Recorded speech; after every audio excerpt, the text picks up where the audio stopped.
محمد صلی اللہ علیہ وسلم۔ حضرت شیخ ابو الحسن علی بن عثمان سن 400 ہجری میں غزنی شہر کے قریب ایک گاؤں حجویر میں پیدا ہوئے۔ اس نسبت سے آپ کو حجویری کہا جاتا ہے۔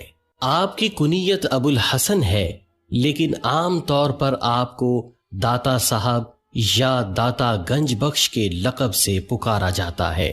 آپ کے والد گرامی کا نام سید عثمان تھا۔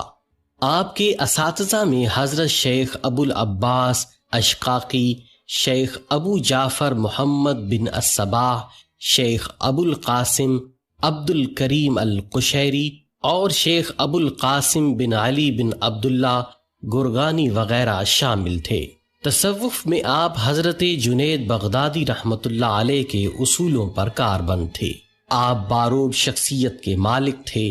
آپ نے صوفیہ کے لباس اور ظاہری بناوٹ سے ہمیشہ کنارہ کشی اختیار کی۔ روحانی اکتساب کے لیے آپ نے شام، عراق، فارس، کوہستان، آذربائیجان، طبرستان، کرمان، خراسان اور ترکمانستان کی سیاحت کی۔ ہر ملک میں آپ نے کثیر علماء و مشائخ سے ملاقاتیں کی۔ آپ خود ارشاد فرماتے ہیں کہ خراسان میں جن مشائخ سے میری ملاقات ہوئی وہ 300 ہیں، اور ان میں سے ایک پوری دنیا کے لیے کافی ہے۔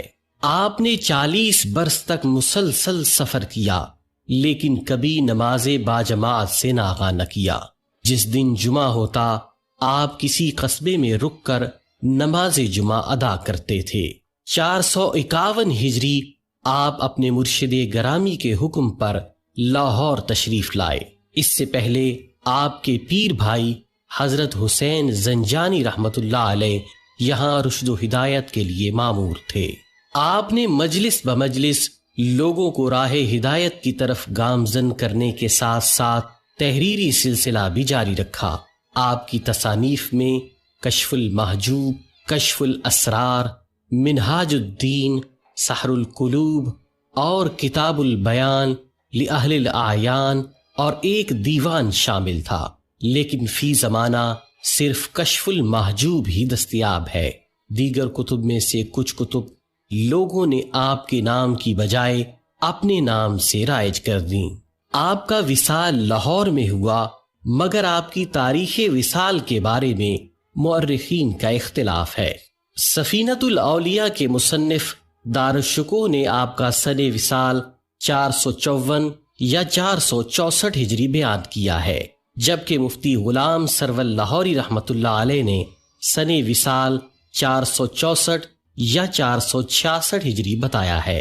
آپ کا مزار مبارک ناصر الدین کے بیٹے ظہیر الدین دولہ نے تعمیر کروایا، جبکہ خانقاہ کا فرش مغل بادشاہ جلال الدین اکبر نے تعمیر کروایا۔